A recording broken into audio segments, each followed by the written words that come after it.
میں مثال کے طور پر کچھ باتیں آپ کے سامنے پیش کرنا چاہتا ہوں. رمضان سے پہلے ہر انسان کے اندر گناہ کی بڑی جرت ہوتی ہے. انسان اللہ رب العالمین سے ڈرے بغیر گناہ کرنے کے لیے آگے بڑھ جاتا ہے. لیکن رمضان کا مہینہ آتا ہے تو یہ جرت ہمارے اندر سے ختم ہو جاتی ہے. اللہ کا ڈر ہمارے اندر پیدا ہوتا ہے. اور یہی بات اللہ رب العالمین نے روزے کی مناسبت سے بتائی. یہ روزے کی وجہ سے یہ ڈر ہم کو ملتا ہے. یہ جو جرت ہے گناہ کرنے کی یہ ختم اس لیے ہوتی ہے کہ ہم روزہ رکھتے ہیں. اللہ رب العالمین نے فرمایا لعلکم تتقون، اگر آپ روزہ رکھتے ہیں تو آپ کے اندر تقوی پیدا ہوتا ہے. یہ جو جرت ہماری ختم ہوئی ہے یہ بہت بڑی بات ہے کہ اللہ رب العالمین کا ڈر ہمارے دلوں میں آ گیا ہے. اس کی وجہ سے ہم گناہ چھوڑ رہے ہیں. اور یہ جرت جو ختم ہوئی ہے اس کو باقی رکھنا ہے. اس کو رمضان کے بعد بھی جو مسلسل 11 مہینے جو ہیں اس کے اندر اس بات کو باقی رکھنا ہے اور تقوی کو اپنے اندر باقی رکھنا ہے کہ میں کسی بھی گناہ کے کرنے سے پہلے سوچوں کہ رمضان میں جس طرح سے میں گناہ سے بچتا تھا، چاہے وہ بڑا گناہ ہو، چھوٹا گناہ ہو، کسی بھی قسم کا گناہ ہو، انسان جرت نہ کرے، اس پر استقامت سے رہے، مداومت اختیار کرے. یہ بہت ہی اہم چیز ہے. اور اس کے علاوہ یہی بات نہیں، رمضان کے مہینے میں ہم ہر گناہ کو چھوڑتے رہے، یہاں تک کہ اللہ رب العالمین نے جن چیزوں کو حلال کیا ہمارے لیے ان چیزوں کو بھی ہم چھوڑتے ہیں. کھانا پانی جو حلال چیزیں ہیں، اللہ رب العالمین نے حکم دیا کہ آپ کھا نہیں سکتے، پی نہیں سکتے رمضان کے مہینے میں. اللہ کا ڈر اتنا آ جاتا ہے ہمارے دلوں میں، کوئی دیکھے یا نہ دیکھے ہم چھوڑ دیتے ہیں اس کو. یہی تو تقویٰ ہے. تقویٰ اسی کو کہتے ہیں کہ اللہ رب العالمین دیکھ رہا، کوئی نہیں، آپ کمرے میں اکیلے ہیں، اگر آپ کھا سکتے ہیں پی سکتے ہیں، کوئی دیکھنے والا نہیں، لیکن انسان کھاتا نہیں، مسلمان پیتا نہیں، کچھ اپنے آپ کو روکے رکھتا ہے. یہ اللہ رب العالمین کا ڈر ہے، یہ اللہ رب العالمین کا تقویٰ ہے. تو رمضان کے بعد جو حرام کردہ چیزیں ہیں ہم ان سے کیوں نہیں بچ سکتے؟ تو یہ تقویٰ ہمیں باقی رکھنے کی ضرورت ہے رمضان کے بعد بھی. صرف حلال حرام چیزوں کا مسئلہ نہیں، نفسانی خواہشات بھی ہمارے دلوں میں آتی ہیں تو رمضان کے مہینے میں ہم کچل دیتے ہیں. غلط خیالات کو بھی اپنے ذہن میں آنے نہیں دیتے. کوئی غلط خیال آتا ہے تو فوراً ہم اعوذ باللہ من الشیطان الرجیم پڑھ لیتے ہیں یا پھر اپنے کسی دوسرے کام میں مشغول ہو جاتے ہیں. یہ رمضان کی برکات میں سے ایک برکت ہے. چنانچہ اس جرات کو ہم نے جو ختم کیا ہے گناہ کرنے کی، اس کو باقی رکھنے کی ضرورت ہے. اللہ کے اس ڈر کو باقی رکھنے کی ضرورت ہے تاکہ ہمارا پورا سال اللہ رب العالمین کے تقوی کے ساتھ گزرے. اس بات کا خیال رکھنے کی ضرورت ہے. اور ایک اہم چیز، کس چیز کو ہم نے کھویا اس مہینے میں؟ زندگی کا جو عیش اور آرام ہے ہماری زندگیوں میں، بہت کچھ ہماری زندگیوں میں اللہ رب العالمین نے دیا. کھانے کی چیزیں دی، پینے کی چیزیں دی، بہت ساری چیزیں دی. تو انسان کے اندر جو عیش و آرام کا جو غرور ہوتا ہے، جو گھمنڈ ہوتا ہے، یہ رمضان کے مہینے میں ختم ہو جاتا ہے. انسان روزے کی حالت میں بھوکا اور پیاسا رہتا ہے. اس کو ایک فقیر اور غریب مسکین کا جو بھوکا اور پیاسا رہنے کا جو احساس ہوتا ہے وہ ہر مسلمان کو اس بات کا احساس ہوتا ہے. یہ رمضان کے مہینے میں ہم کھوتے ہیں. ہمارے عیش اور آرام کی زندگی کا جو غرور گھمنڈ ہوتا ہے یہ سب کچل جاتا ہے رمضان کے مہینے میں. اور پاتے ہیں کیا ہم؟ غریب کا احساس، ایک مسکین کا احساس، ایک فقیر کا احساس کہ اس کی زندگی میں جو تکلیف ہے اس بات کو ہم محسوس کر سکتے ہیں. اور اس کی وجہ سے ہم رمضان کے مہینے میں دل کھول کر اللہ کی راہ میں خرچ کرتے ہیں. اور اس کا یہ احساس ہمیں سال کے 11 مہینوں میں بھی چاہیے. سال کے 11 مہینوں میں بھی ہمارے دلوں میں یہ احساس ہونا چاہیے کہ چاہے اللہ رب العالمین نے مجھے جو بھی نعمتیں دی ہیں، لیکن میرے دل میں ایک غریب کے لیے، ایک فقیر کے لیے، ایک مسکین کے لیے درد ہونا چاہیے. اس کے بھوک اور پیاس کا جو احساس ہے وہ میرے دل میں آنا چاہیے. اس بات کا خیال رکھنے کی ضرورت ہے. اور اس کے علاوہ رمضان سے پہلے کے جو ایام ہوتے ہیں ان ایام میں ہمارے اندر بخل ہوتا ہے. صدقات و خیرات کے سلسلے میں صدقہ و خیرات کریں کہ نہیں کریں، کبھی کرتے ہیں کبھی نہیں کرتے ہیں، یہ بخل ہمارے اندر آ جاتا ہے. لیکن رمضان کے مہینے میں ہر انسان کے دل میں ہے خصوصیت کے ساتھ اللہ رب العالمین نے جنہیں دولت سے نوازا ہے، اور ہر آدمی جو 100 روپیہ بھی اگر دن میں کماتا ہے اس کے دل میں خواہش پیدا ہوتی ہے کہ میں رمضان کے مہینے میں کچھ نہ کچھ صدقہ و خیرات کروں. یہ بخیلی ختم ہو جاتی ہے، ہم کھو پاتے ہیں، اس کو کھو جاتے ہیں.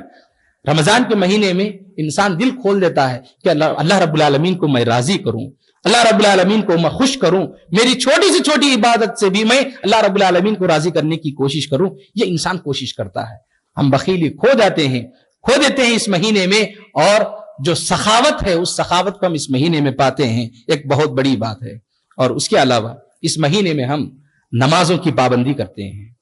رمضان سے پہلے نمازوں کے معاملے میں ہم سے بڑی سستی ہوتی ہے، لیکن رمضان کا مہینہ آتا ہے تو ایک روزے دار باقاعدہ پابندی کے ساتھ وہ نماز میں حاضر رہتا ہے، ہر نماز میں حاضر رہتا ہے، جماعت کے ساتھ پڑھنے کی کوشش کرتا ہے، بلکہ یہ کوشش کرتا ہے ہر مسلمان کہ میں اگلی صفوں میں آ کر نماز کے لیے حاضر رہوں۔ ہم نے کیا کھویا؟ سستی کو کھویا نماز کے سلسلے میں۔ کیا پایا؟ وقت پر جماعت کے ساتھ اگلی صفوں میں حاضر رہ کر نماز پڑھوں، اس چیز کو ہم نے پایا، اس چیز کو باقی رکھنا ہے۔ رمضان آتا ہے اسی چیز کے لیے، ہماری تربیت کے لیے، تاکہ آپ آئندہ 11 مہینوں میں بھی اس چیز کو باقی رکھ سکیں۔ یہ رمضان کے بعد کے ایام میں بھی اس کا خیال رکھنے کی ضرورت ہے۔ رمضان کے مہینے میں ہم سنتوں کی بھی پابندی کرتے ہیں، سنتوں کا اہتمام کرتے ہیں۔ رمضان سے پہلے اور بعد کے ایام میں ہم فرض نمازوں ہی میں سستی اختیار کرتے ہیں، پہلے اور بعد کی سنتوں کا اہتمام نہیں ہوتا ہے، لیکن رمضان میں سنتوں کی پابندی کرتے ہیں۔ سنن رواتب کی کتنی فضیلت بتائی گئی ہے۔ اللہ کے نبی صلی اللہ علیہ وسلم نے فرمایا، جو بندہ ایک دن میں 12 رکعت سنن رواتب کا اہتمام کرتا ہے، فرض نماز سے پہلے اور بعد کی جو سنتیں ہیں اس کا اختیار کرتا ہے، اللہ رب العالمین نے اللہ کے نبی صلی اللہ علیہ وسلم نے فرمایا کہ قیامت کے دن اللہ رب العالمین اس کے لیے جنت میں گھر تیار کر کے رکھا۔ بہت بڑی بات ہے۔ تو چنانچہ سنن رواتب کا ہم نے اہتمام کیا، اور ساتھ ہی ساتھ نوافل کا ہم نے بڑی پابندی کے ساتھ اہتمام کیا۔ اور یہ نوافل رمضان کے مہینے میں ہم جو پڑھتے ہیں، رمضان کے بعد ختم نہیں ہونا چاہیے۔ تہجد کی جو نماز ہے، آپ اس کو کوئی بھی نام دیجئے، آپ تہجد کہیے، قیام اللیل کہیے، رات کی نماز کہیے، کوئی بھی نماز کہیے، رمضان کے بعد بھی اس نماز کا اہتمام کرنا ہے۔ صرف رمضان کی نماز نہیں ہے یہ نماز، رمضان کے بعد کے ایام میں زندگی بھر کی نماز ہے۔ جب بھی موقع ملے رات میں اٹھیں اور کچھ نہ کچھ رکعات آدمی اس کو پڑھنے کی کوشش کرے۔ چنانچہ ہم اس مہینے میں تربیت پاتے ہیں کہ رات کی نمازوں کا اہتمام کریں۔ چنانچہ میرے بھائیوں، ہم اس مہینے میں پوری لذت اٹھاتے ہیں قیام اللیل کا، راتوں کی نماز کی لذت اٹھاتے ہیں۔ بڑا مزہ ملتا ہے انسان کو راتوں کی نماز کو اس مہینے میں پڑھنے میں۔ اس لذت کو، اس خواہش کو، اس شوق کو رمضان کے بعد بھی باقی رکھنا ہے، صرف رمضان کے لیے نہیں ہے۔ تو فرض نمازوں کی پابندی، سنتوں کی پابندی، نوافل کی پابندی، اس کا خیال رکھنے کی ضرورت ہے رمضان کے بعد بھی۔ اور رمضان کے مہینے سے پہلے جھوٹ بولتے ہیں، گالیاں دیتے ہیں، برا بھلا کہتے ہیں، غیبت کرتے ہیں، کیا کیا کرتے ہیں۔ رمضان کا مہینہ آتا ہے تو روزے کی حالت میں ہم سب کچھ چھوڑ دیتے ہیں۔ یہ ہم سب کچھ ہم نے کھویا ہے۔ کیا کھویا ہے؟ جھوٹ ہم نے کھویا رمضان کے مہینے، غیبت کھویا اور گالیاں کھو دی، سب کچھ کھویا ہم نے۔ کیوں؟ کیونکہ ہمیں شریعت نے تعلیم دی ہے کہ اگر آپ روزے سے ہیں تو روزے کی حالت میں آپ جھوٹ نہیں بول سکتے، آپ کسی کی غیبت نہیں کر سکتے، آپ کسی پر الزام نہیں لگا سکتے، آپ کوئی گندی بات اپنی زبان سے نہیں نکال سکتے۔ اللہ کے نبی صلی اللہ علیہ وسلم نے فرمایا، من لم يدع قول الزور والعمل به فليس لله حاجة في ان يدع طعامه وشرابه، کہ جو آدمی جھوٹ بولنا نہیں چھوڑتا ہے روزے کی حالت میں تو اللہ رب العالمین کو ایسے آدمی کے بھوکا اور پیاسا رہنے کی کوئی ضرورت نہیں ہے۔ ہم سب کچھ چھوڑ دیتے ہیں اور اللہ رب العالمین کے لیے اپنی زبان کی حفاظت کرتے ہیں۔ یہ ٹریننگ ہے۔ بقیہ سارا جو 11 مہینے ہیں اس میں بھی ہم اپنی زبان کی حفاظت کریں۔ تو الحمدللہ اس مہینے میں ہم اپنی زبان کو ٹرین کرتے ہیں کہ اچھے کام کے لیے ہم استعمال کریں، اچھی بات کے لیے استعمال کریں۔ بقیہ سال کے 11 مہینوں میں بھی ہم ایسے ہی رہیں، زبان کی حفاظت کرتے ہوئے۔ اور اس مہینے میں ایک چیز ہم جو کھوتے ہیں وہ ہے نفرت، دشمنی، اور ایک دوسرے سے نفرتوں کا جو معاملہ ہے اس کو ہم کھوتے ہیں۔ اجتماعیت کے ساتھ اس مہینے میں ہم بہت سارے کام کرتے ہیں، آپس میں محبت پیدا کرتے ہیں۔ اجتماعیت، رمضان کا مہینہ آ جاتا ہے، ایک وقت پر سحر کرتے ہیں، ایک وقت پر افطار کرتے ہیں، ایک وقت پر سب لوگ جماعت کے ساتھ نماز میں حاضر ہو جاتے ہیں، ایک وقت پر قیام اللیل کا اہتمام کرتے ہیں، نمازیں پڑھتے ہیں، عبادتیں کرتے ہیں، کیا کیا اعمال ہم کرتے ہیں۔ یہ سب یہاں پر اجتماعیت کی تعلیم دی جاتی ہے، اجتماعیت، محبت اور سب کو مل جل کر رہنے کی تعلیم دی جاتی ہے۔ اور یہ اجتماعیت رمضان ختم ہونے کے بعد ختم نہیں ہونا ہے، رمضان کے بعد بھی ہمارے اندر یہ اجتماعیت، یہ اتحاد، یہ اتفاق، یہ محبت ہمارے درمیان باقی رہنا چاہیے۔ ایک مہینے کے لیے محبت نہیں آتی ہے، ایک مہینے کے لیے اجتماعیت نہیں آتی ہے، بلکہ پورا سال ہمارے درمیان یہ محبت، یہ اتحاد، یہ اتفاق، محبت کے ساتھ رہنا، دشمنیوں کو ختم کرنا، نفرتوں کو ختم کرنا، یہ تعلیم ہمیں دی گئی ہے۔ چنانچہ رمضان کے بعد بھی اس کا خیال رکھنا چاہیے۔ اس کے علاوہ تلاوت قرآن کا مسئلہ، تلاوت قرآن رمضان سے پہلے کتنا ہم لوگ پڑھتے ہیں بتائیے؟ بہت کم لوگ ہوتے ہیں تلاوت قرآن کا اہتمام کرتے ہیں عام دنوں میں، کبھی کبھی موقع ملا مہینے میں ایک مرتبہ، بلکہ یہاں تک دیکھا جاتا ہے کہ بعض لوگ سال بھر میں قرآن اٹھا کر دیکھتے بھی نہیں، لیکن رمضان کا مہینہ آتا ہے اس کے دل میں اللہ کا ڈر پیدا ہوتا ہے، قرآن کی تلاوت سے محبت پیدا ہوتی ہے، تراویح میں حاضر ہوتے ہیں، قرآن سنتے ہیں، قرآن اٹھاتے ہیں اور قرآن کی تلاوت کرتے ہیں۔ یہ رمضان کی برکتوں میں سے ایک برکت ہے۔ یہاں پر ٹریننگ دی جا رہی ہے کہ قرآن سے محبت رکھیے، آپ قرآن سے اپنا تعلق جوڑیے آپ، اور یہ تعلق آپ رمضان کے بعد مت چھوڑیے، رمضان کے بعد بھی اس کو باقی رکھیے۔ یہ محبت ہم نے پایا ہے قرآن سے، یہ تعلق ہم نے پایا ہے قرآن سے رمضان کے مہینے میں، اس کو باقی رکھنے کی ضرورت ہے۔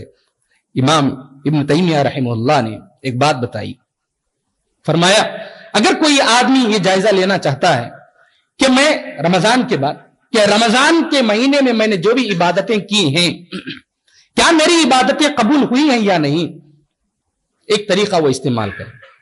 طریقہ یہ ہے، بتاتے ہیں شیخ الاسلام ابن تیمیہ رحمہ اللہ، کہ اگر وہ رمضان کے مہینے میں جیسے عبادتوں میں مضبوطی کے ساتھ دین پر عمل کرتا تھا عبادتوں میں، اگر وہ رمضان کے بعد بھی انہی اعمال پر استقامت کے ساتھ ہے، مداومت اختیار کر رہا ہے، تو سمجھے کہ اس کے اعمال مقبول ہو چکے ہیں اللہ کے پاس۔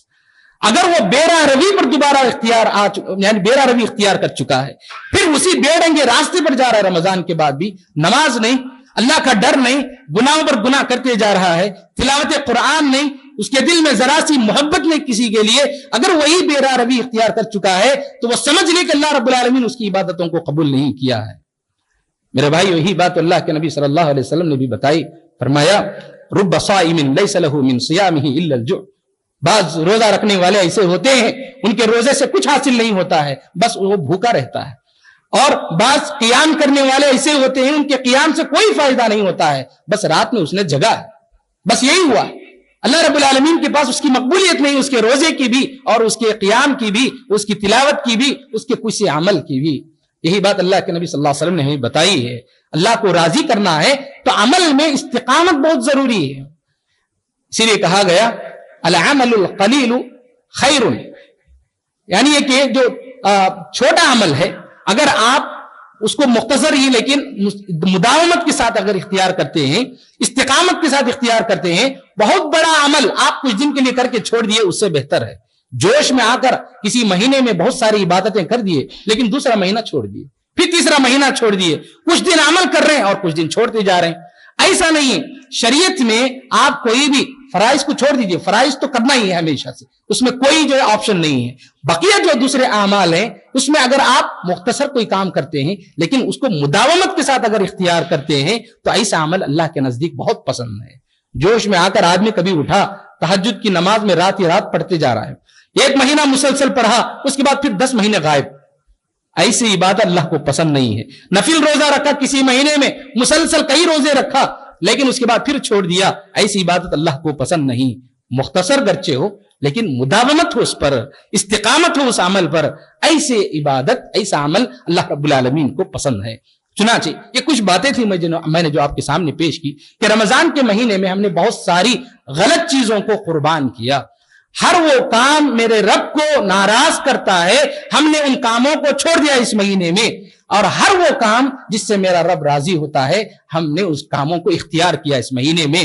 اس مہینے کے بعد بھی اس پر استقامت کی ضرورت ہے، مداومت اختیار کرنے کی ضرورت ہے۔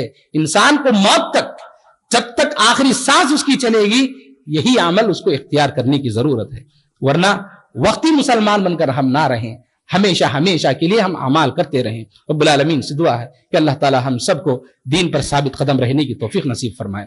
رب العالمین ہم جو بھی عبادتیں کر رہے ہیں، نیکیاں کر رہے ہیں، اللہ ہمارے اعمال کو قبول فرما۔ رب العالمین ہمارے گناہوں کو معاف فرما۔ رب العالمین ہم سے چھوٹی بڑی جو بھی غلطیاں ہو رہی ہیں اللہ تیری رحمت سے اللہ ہمیں معاف فرما۔ رب العالمین ہم میں سے جو پریشان حال ہیں اللہ سب کی پریشانیوں کو دور فرما۔ رب العالمین جو بیمار ہیں اللہ انہیں شفائے کاملہ اور عاجلہ عطا فرما۔ رب العالمین جن کے گھروں میں جو بھی پریشانیاں ہیں اللہ سب کی پریشانیوں کو دور فرما۔ رب العالمین جب تک ہمیں دنیا میں زندگی دے کتاب و سنت کے مطابق زندگی گزارنے کی توفیق نصیب فرما، جب موت آئے خاتمہ بالخیر فرما۔ آمین واخر دعوانا الحمدللہ رب العالمین۔ ربنا تقبل منا انک انت السمیع العلیم وتب علینا انک انت التواب الرحیم برحمتک یا ارحم الراحمین والحمدللہ رب العالمین۔